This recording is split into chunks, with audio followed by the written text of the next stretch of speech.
There's always more than meets the eye when it comes to movies, and sometimes the most interesting things take place behind the scenes, during the production process, or are so hard to spot that they slip under the radar of even the most die-hard moviegoers. And it's those revelations that are consistently the best form of cinephile currency there is, especially when it furthers your appreciation or makes a certain part of a movie more interesting as a result. Those tidbits, production insights, and scene-changing revelations are particularly of note when they're dedicated to classic scenes in seminal movies, changing your perception of things you've seen so many times that they've almost become second nature. What? Say what again? Say what again? With this in mind, I'm Jules for Whatculture.com, and this is 10 astonishing things you didn't know about iconic movie scenes. Number 10. Gene Wilder's somersault, Willy Wonka and the Chocolate Factory. When asked to fill the weird chocolate-filled shoes of Willy Wonka, Gene Wilder took the cliché demanding actor trope a step further than usual. He made an incredibly specific request regarding his own casting. So, what was it? Money? An easier work schedule? Not that simple. He was insistent on doing a somersault, one that would become such an iconic part of Wonka's introduction. And if you're wondering why, well, in his own words, he said, "From that time on, no one will know if I'm lying or telling the truth." Number 9. The Scarecrow and his gun, The Wizard of Oz. Even if for some reason you actually saw this while watching The Wizard of Oz, chances are that you wrote this off as a mere trick of the eye. But go back and give yourself a big pat on the back, as the Scarecrow really is holding a revolver in one of the scenes of The Wizard of Oz. It's an easy thing to miss, but it is there, which makes the Scarecrow's definitive crippling fear of the Wicked Witch seem a lot more illogical, when he literally could just gat down a fool, as they say. Number 8. Fever Dance, Singing in the Rain. It's easy to assume, given how enthusiastic and full of life Gene Kelly looks during Singing in the Rain's most famous sequence, that he's a picture of perfect health. In reality, he was on the verge of fainting at pretty much any moment because he was as sick as a dog. Despite his soaring 103 Fahrenheit temperature and the fact that the scene required him to be perpetually soaked and bounding about gleefully, he persevered and committed one of the most iconic dance scenes in all of Hollywood's history to film. Number 7. Red-Eyed Jeff Bridges, The Big Lebowski. It would just make sense to assume that Jeff Bridges smoked a bunch of drugs before every scene in the Coens' quirky masterpiece The Big Lebowski, given the requirements of his character. But his method was far, far simpler and a lot less illegal. Before every scene he filmed to achieve the dude's iconic mellow look, Bridges would approach the directors and ask whether or not they thought that the dude had burned one. The answer was usually yes, and as a result, Bridge would then retire to a corner of the room and proceed to frantically rub his eyes until he achieved the appropriate effect. Apparently, this was the only time he would ever take to discussing his character with the Coens throughout the entirety of the production. Number 6. Tommy Lee Jones's improv skills, The Fugitive.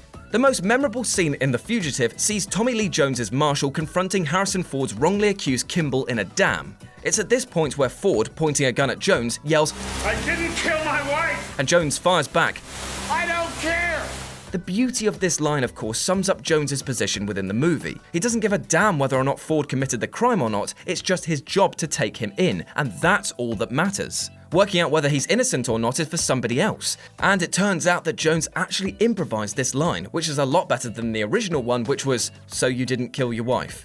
Number 5. Coconut Horses, Monty Python and the Holy Grail. When King Arthur first appears in Monty Python's Holy Grail, rather than riding a mighty steed, he's instead accompanied around by a servant clapping two halves of a coconut together as he gallops about on foot. It's a brilliant sight gag and typical of the anarchic humour of Monty Python, which makes the truth behind it all a little more astonishing. It turns out that these iconic scenes only came about from the fact that the production couldn't afford to provide its cast with actual horses, and the coconuts were introduced as a way of getting around the problem.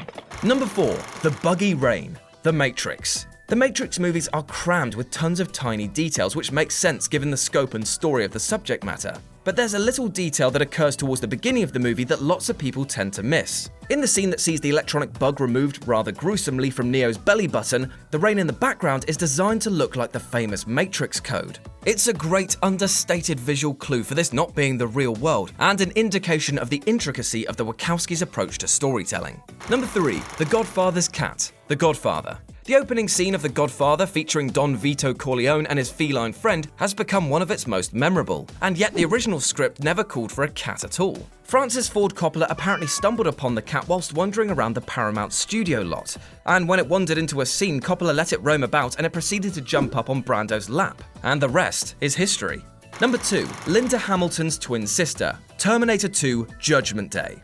It would be safe to assume that CGI was used to pull off the shots where there needed to be 2 Sarah Connor characters on screen at once. After all, if Cameron managed to render a liquid metal robot assassin, he could achieve something like this with ease, right? In reality, Cameron opted for a different technique, an incredibly logical one that probably saved him a lot of time and effort. He just used Linda Hamilton's real-life twin sister Leslie in the background shots.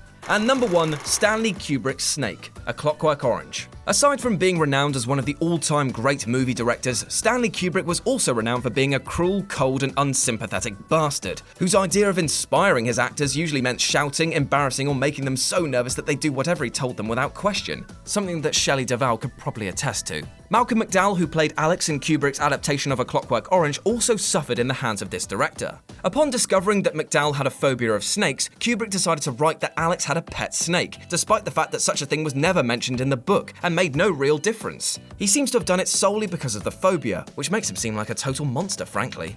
And that's our list. Got any more little details in films which make them so special? Well, let us know about them in the comments section below. And why not swing by Whatculture.com for more news and daily articles. I've been Jules, you can follow me here on Twitter at RetroJ with a 0, and I'll speak to you soon.